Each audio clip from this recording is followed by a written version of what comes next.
what is something that I think was a conspiracy? That's a hard. I was just thinking about this recently, because there's moments that when you read about are crazy.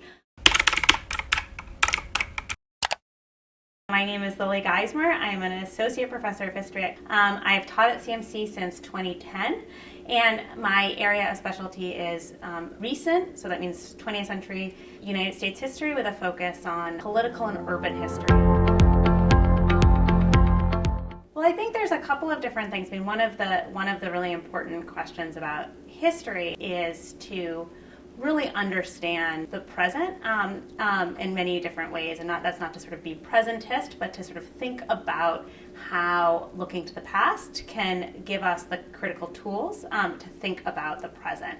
And I often say that historians are not good at predicting the future, but I think there's a way of kind of understanding our place in time that's really important, and also understand our roles as potentially people who will be studied. And I think that was one of the really exciting things about doing the COVID-19 digital archive project, was to sort of think about how a certain moment and a critical moment will be remembered by historians. And so that's one thing. And I should say, I mean, the thing that I was always really interested in questions of politics and policy, and those are areas I teach about a lot, and is the primary area of my historical research. But a lot of what happened was that I was able to sort of think about how understanding the past, I guess that's the sort of to say it in a different way, the questions I had about the present, and especially about questions about politics and inequality, were best understood by looking to the past. And I think that also relates to this question of sort of looking to history to understand how to have better or alternative futures. And I think that's one thing that Professor Ferguson talked about really clearly in her convocation address as well. A lot of my research and writing has been about these questions around liberalism and the Democratic Party, and especially understanding its more recent history. There's often a narrative about the liberalism and the Democratic Party being in decline, and the story of the last 50 years of history largely being dominated by the Republicans and the right. And one of the things that hasn't necessarily spoken to my lived experience and reality. And so as a graduate student, when I first started working on Don't Blame Us, there was this notion both that the Democratic Party was in decline, this was in the early 2000s, and then also that the place certain communities, like Massachusetts, where I was from, were very sort of liberal and blue and kind of out of touch with the rest of the country. And one of the things that I really want to understand is not the Democratic Party's decline, but rather its reorientation, and how primarily the base of the party had shifted from being around suburban, labor people, union workers in cities, that's the traditional base of the Democratic Party, to more suburban knowledge workers, and that's now kind of seen as who's really the base of the Democratic Party. And so what I wanted to think about was how the sort of priorities and politics of people who live in suburban communities in the past came to kind of reshape the priorities of the Democratic Party into the present day. And so how having those voters at the base of the party have been translated into policy. Another really critical question that interests me is sort of the ways in which public policies shape the experiences of people's lives in ways they don't always realize, and so how that comes to operate. And those are questions that I really pursued in my first book, and then I became increasingly interested in larger questions about the transformation of the Democratic Party, and especially its embrace of kind of more market-oriented solutions. And that was something I pursued in my second book project, Left Behind: The Democrats' Failed Attempt to Solve Inequality, which looks at the efforts of the Democrats to really address questions of poverty and inequality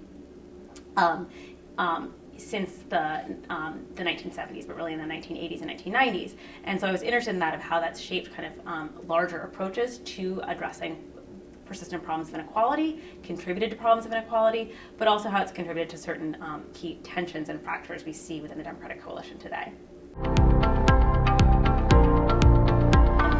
And oftentimes some of the questions I have would be perceived as a political questions of political science or government, and I do think historians take a different approach, and that's one of the questions, the ways that you go about it. Primarily, one of them is a methodological approach, which is about looking to archives, and there are some political scientists who do archival research, but really my work is drawn from doing extensive archival work and understanding the kind of experiences of people, of really sort of the lived experience of various different people. So that question around policy, rather than just looking at the straight policy, and it's a way of kind of thinking about who shaped the policies, who benefits from them, and some of that's a more qualitative approach. I think another critical approach that historians take is one of narrative and sort of thinking about the actual writing of history.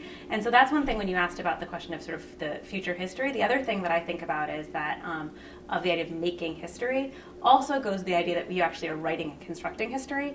And I think that works in a couple of different ways that are really important. One is that as a historian, we ourselves are working and thinking about narrative and narrative construction and sort of a storytelling component, which is a critical part of something that historians do that's sort of unique to history as a discipline, and what really makes it a humanity, fall in the humanities more than the social sciences, although it's often on the line. And so that was one thing that drew me to history, is that I always have loved stories and storytelling and thinking about how you craft narratives. And that can be extraordinarily challenging too, but that has been a critical part of what I see as the process of history. That one of the sort of things that I think about a lot, and I've been increasingly thinking about a lot, and this relates to this theme of sort of future history as well, is about the stories that get told about the past.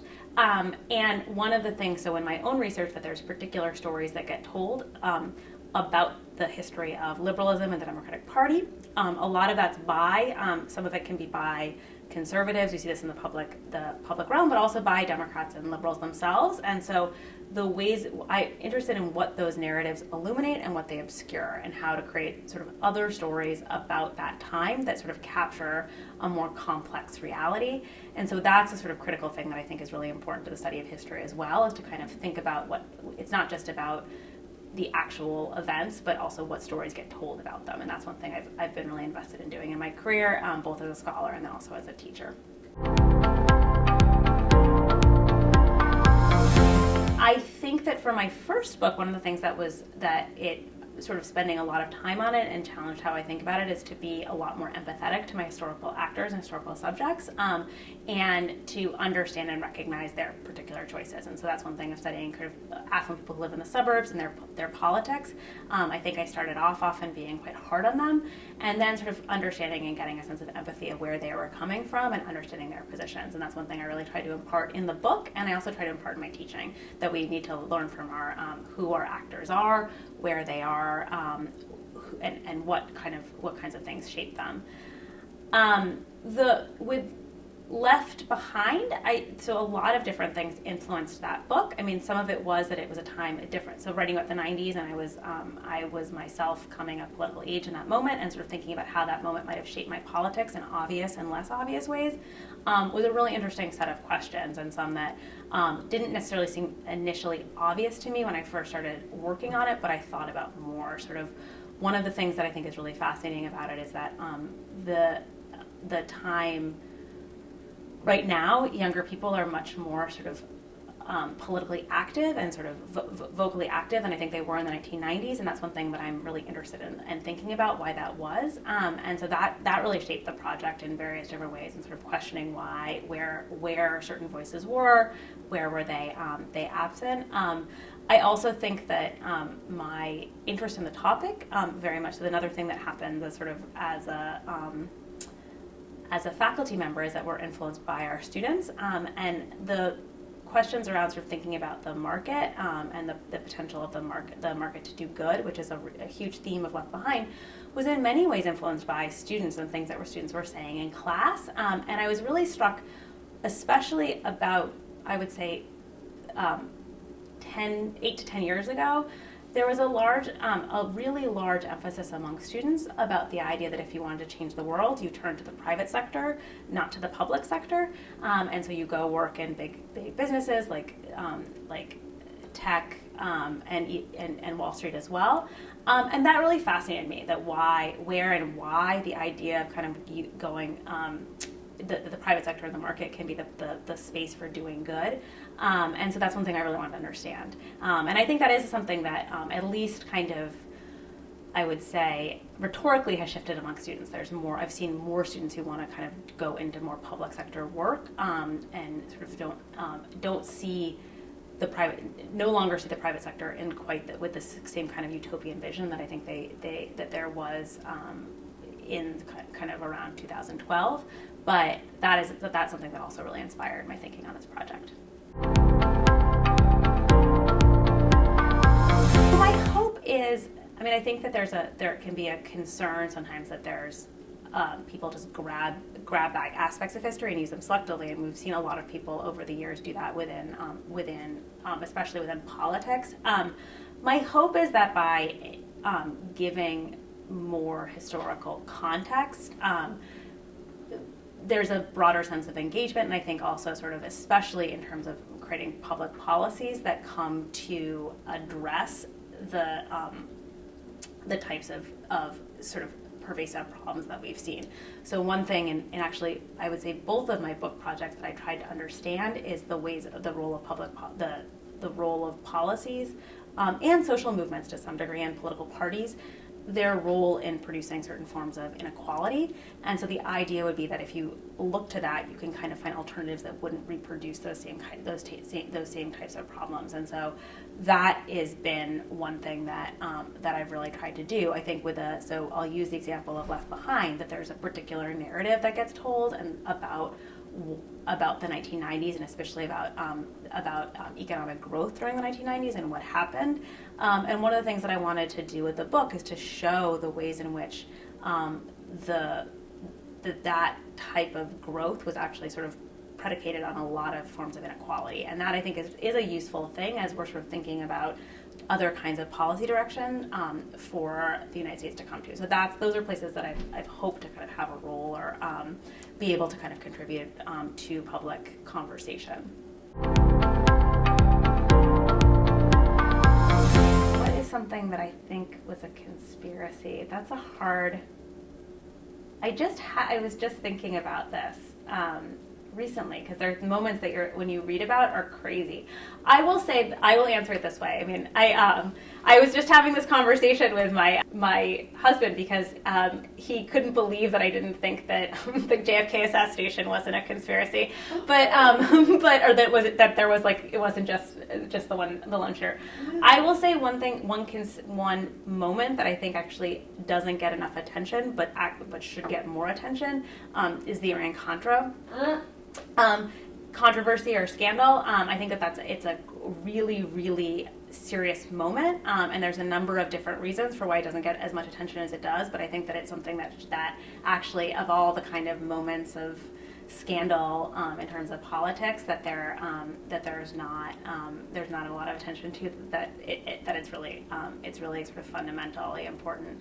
But I think one thing that's hard is that we often are drawn to moments of conspiracy, and that it's often in the more mundane moments that you can understand kind of different types of sort of abrogations of power, or other kinds of corruption. So that's something that I often have my students kind of look to too. So I often ask them if something is a conspiracy, when in many ways it's actually sort of just the kind of confluence of different kinds of power systems coming together.